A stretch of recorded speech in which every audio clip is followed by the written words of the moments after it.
নমস্কার বন্ধুরা, পিয়ালি রান্নাঘরে আপনাদের সকলকে জানাই স্বাগত। সামনে যেহেতু জামাই ষষ্ঠী, তাই আমি আপনাদের সঙ্গে আজ শেয়ার করছি জামাই ষষ্ঠী স্পেশাল একটা থালির রেসিপি। ভিডিওটি ভালো লাগলে লাইক, শেয়ার, কমেন্ট করতে ভুলবেন না। চ্যানেলটিকে সাবস্ক্রাইব করে নেওয়ার অনুরোধ রইল। আর আপনারা যদি এই ভিডিওটিকে ফেসবুক পেজ থেকে দেখে থাকেন, তাহলে আমার ফেসবুক পেজটা প্লিজ ফলো করে দেবেন। আমার ফেসবুক পেজের নাম পিয়ালির রান্নাঘর। আর আপনারা আমাকে এখন ইনস্টাগ্রামেও ফলো করতে পারেন। আমার ইনস্টাগ্রাম হ্যান্ডেলের আইডি পিয়ালির রান্নাঘর। তাহলে চলুন শুরু করা যাক। আমি আজ কি কি রান্না করেছি আপনাদের বলে দিচ্ছি। এখানে আমি করেছি মিষ্টি পোলাও, সাদা ভাত, সাথে আছে নুন লেবু লঙ্কা। এখানে আছে পোস্তর বড়া, ভেন্ডি ভাজা, ইলিশ মাছ ভাজা, আলু ভাজা, পটল ভাজা। আর এখানে করেছি ছানার পাতুরি, মুসুরির ডাল, আলু পটলের রসা, সর্ষে ইলিশ, চিকেন কোরমা, আমের চাটনি, পাঁপড় ভাজা, আর রয়েছে ফল আর মিষ্টি। সেই সঙ্গে আছে একটা কোল্ড ড্রিঙ্কস আর এক গ্লাস জল।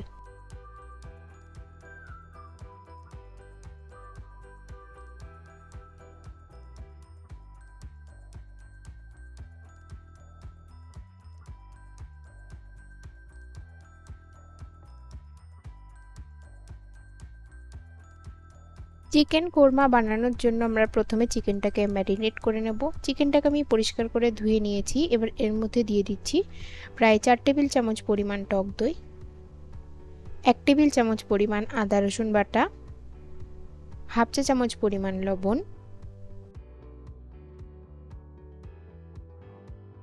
হাফ চা চামচ পরিমাণ গোলমরিচ গুঁড়ো এবং হাফ চা চামচ পরিমাণ কসুরি মেথি। এবার সমস্ত উপকরণগুলোকে খুব ভালো করে মাখিয়ে নেব। মাখিয়ে আমি চিকেনটাকে মিনিমাম আধ ঘন্টার জন্য রেখে দেব। এখানে একটা কড়াইয়ে নিয়ে নিচ্ছি আমি প্রায় 3 টেবিল চামচ মতন সাদা তেল, দিয়ে দিচ্ছি হাফ চা চামচ মতন ঘি। তেল আর ঘিটা গরম হয়ে গেলে এর মধ্যে দিয়ে দিচ্ছি গোটা গরম মশলা আর একটা শুকনো লঙ্কা। ফোড়নটাকে একটু সাঁতলে নিচ্ছি। এবার এর মধ্যে দিয়ে দিচ্ছি পেঁয়াজ বাটা। এটাকে 3-4 মিনিট একটু লো ফ্লেমে ভেজে নেব। পেঁয়াজটা ভাজা হয়ে গেছে, তো এবার আমি এর মধ্যে দিয়ে দিচ্ছি 1 টেবিল চামচ পরিমাণ আদা রসুন বাটা,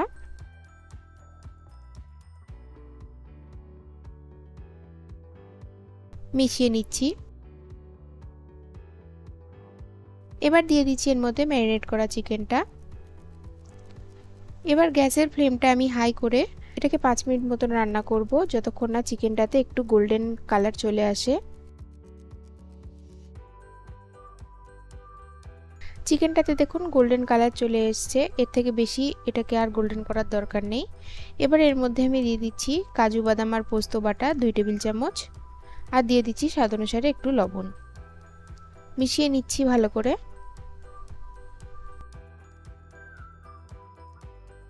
এবার লো ফ্লেমে আমি এটাকে 5 মিনিট মতন ঢেকে কষিয়ে নেব। ফিরে আসলাম 5 মিনিট পর। দেখুন চিকেনটা অলমোস্ট সিদ্ধ হয়ে গেছে। আমি আর একবার নাড়াচাড়া করে দিচ্ছি। এর মধ্যে দিয়ে দিচ্ছি পরিমাণ মতন জল।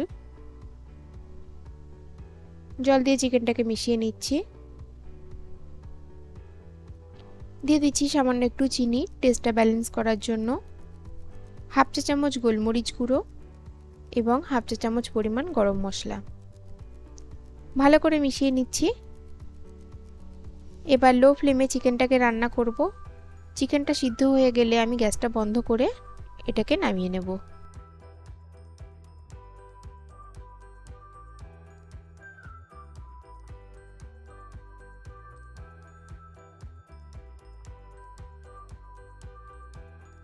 এবার আমি ইলিশ মাছটাকে ভেজে নেব। ইলিশ মাছটাকে আমি লবণ আর হলুদ মাখিয়ে 15 মিনিটের জন্য রেখে দিয়েছিলাম। যেটুকু তেল অবশিষ্ট আছে তার মধ্যে দিয়ে দিচ্ছি 1/4 চা চামচ কালো জিরে আর 2 কাঁচা লঙ্কা। সেই সঙ্গে দিয়ে দিচ্ছি 2 টেবিল চামচ পরিমাণ সর্ষে বাটা, দিয়ে দিচ্ছি সামান্য একটু হলুদ আর স্বাদ অনুসারে লবণ। ভালো করে মিশিয়ে নিচ্ছি। সামান্য একটু জল দিয়ে দিলাম।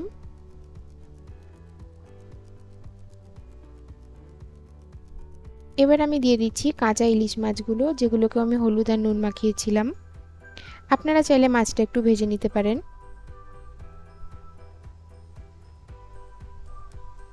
মাছটাকে সাবধানে উল্টে দিচ্ছি 1 মিনিট পর। আরও একটু জল দিয়ে দিচ্ছি। এবার এটাকে ভালো করে একটু মিক্স করে নিচ্ছি। এর মধ্যে দিয়ে দিচ্ছি 2-3টে চেরা কাঁচা লঙ্কা, দিয়ে এটাকে ঢাকা দিয়ে 5 মিনিট রান্না করব লো ফ্লেমে। 5 মিনিট পর একটু সরষের তেল ছড়িয়ে আমি এটাকে নামিয়ে নেব।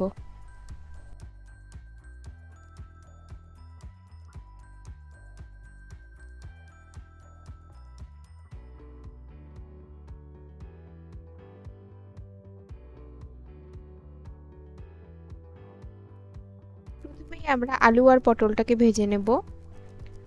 এর মধ্যে দিয়ে দিচ্ছি সামান্য পরিমাণ লবণ আর সামান্য পরিমাণ হলুদ।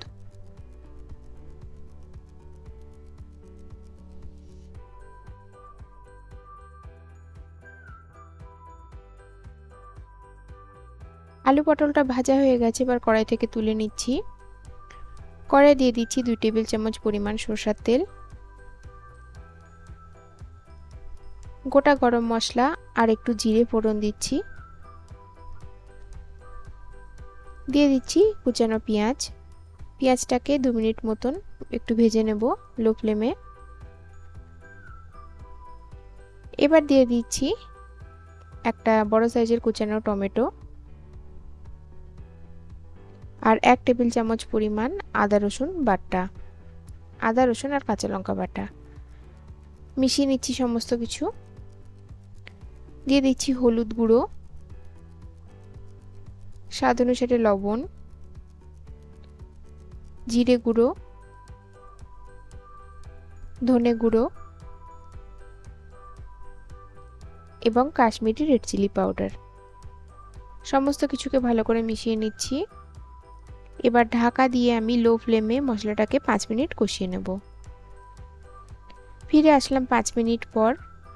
মশলাটা কষানো হয়ে গেছে।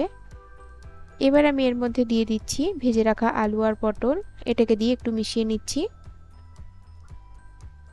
দিয়ে দিচ্ছি পরিমাণ মতন জল, মিশিয়ে দিলাম সবকিছু। এবার এটাকে ঢাকা দিয়ে ততক্ষণ রান্না করব যতক্ষণ না সবজিগুলো ভালো করে সিদ্ধ হয়ে যায়। নামানোর আগে গরম মশলা দিয়ে নামিয়ে নেব।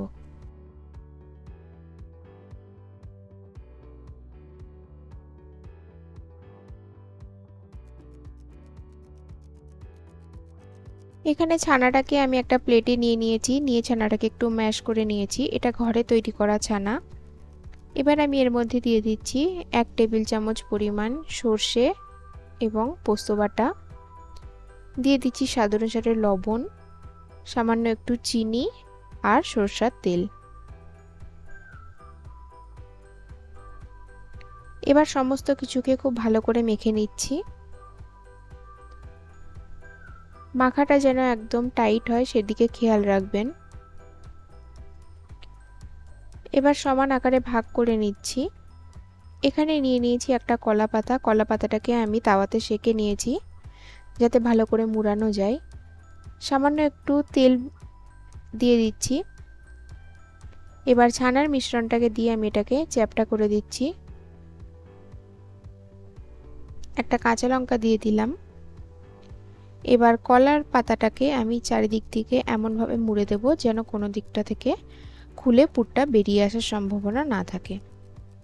সুতো দিয়ে বেঁধে দিচ্ছি। এইভাবে বাকিগুলো তৈরি করে নেব। একটা তাওয়া বসিয়ে তাতে আমি সরষের তেল দিয়েছি গরম হওয়ার জন্য। তেলটা চারিদিকে ছড়িয়ে দিচ্ছি।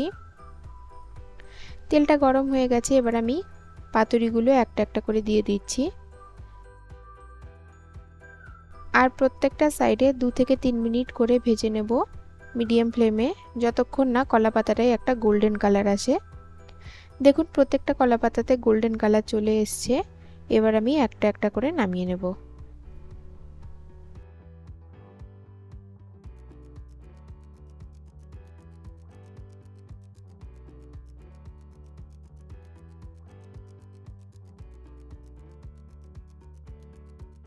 মিষ্টি পোলাও বানানোর জন্য একটা কড়াইয়ে নিয়ে নিচ্ছি আমি 1 টেবিল চামচ পরিমাণ ঘি। ঘিটাকে গরম হতে দেব। ঘি গরম হয়ে গেলে এর মধ্যে দিয়ে দিচ্ছি গোটা গরম মশলা ফোড়ন, আর সেই সঙ্গে দিয়ে দিচ্ছি কাজু আর কিশমিশ, আর সামান্য একটু হলুদ, এটা কালারের জন্য। সেই সঙ্গে দিয়ে দিচ্ছি লবণ। এবার সমস্ত কিছুকে 2 মিনিট একটু লো ফ্লেমে ভেজে নেব। হলুদটা ভেজে নিচ্ছি যাতে হলুদের কোনো গন্ধটা না বেরোয়। এবার আমি এর মধ্যে দিয়ে দিচ্ছি রান্না করা বাসমতি চালের ভাত। সেই সঙ্গে দিয়ে দিচ্ছি চিনি। এবার সমস্ত কিছুকে ভালো করে মিশিয়ে নিচ্ছি যতক্ষণ না চিনিটা গলে যায়। চিনিটা সম্পূর্ণভাবে গলে গেলে আমি গ্যাসের ফ্লেমটা বন্ধ করে দেব, দিয়ে এটাকে সার্ভ করে দেব।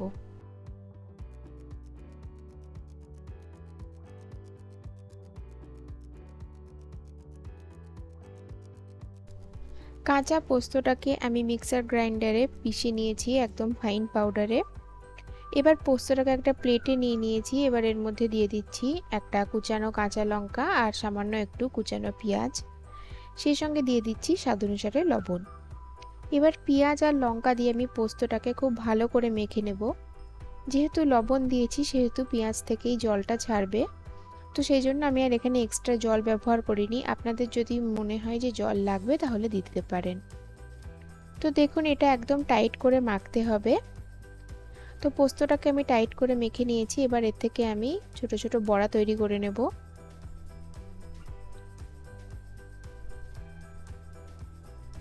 এবার এই বড়াগুলোকে আমি সামান্য একটু শুকনো পোস্ত নিয়ে নিয়েছি।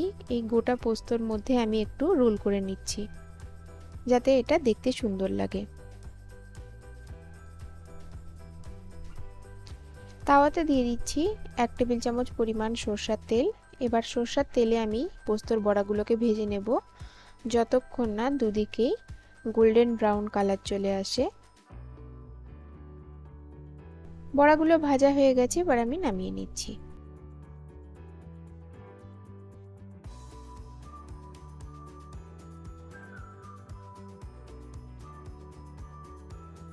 তো পাতলা আমের চাটনি বানানোর জন্য আমি প্রথমেই কড়াই নিয়ে নিচ্ছি 1 টেবিল চামচ সরষের তেল। তেল গরম হয়ে যেতে এর মধ্যে দিয়ে দিচ্ছি সরষা ফোড়ন, আর সেই সঙ্গে দিয়ে দিচ্ছি কাঁচা আম আর স্বাদ অনুসারে লবণ আর সামান্য একটু হলুদ। সমস্ত কিছুকে একটুখানি ভেজে নিচ্ছি আমি। এবার এর মধ্যে দিয়ে দিচ্ছি পরিমাণ মতন জল। জল দিয়ে এটাকে 3 থেকে 4 মিনিট ফুটিয়ে নেব। 3-4 মিনিট পর আমি এর মধ্যে দিয়ে দিচ্ছি স্বাদ অনুসারে চিনি। চিনি দিয়ে এটাকে 5 মিনিট ফুটিয়ে নেব। তারপর এটাকে গ্যাস বন্ধ করে পরিবেশন করে দেব।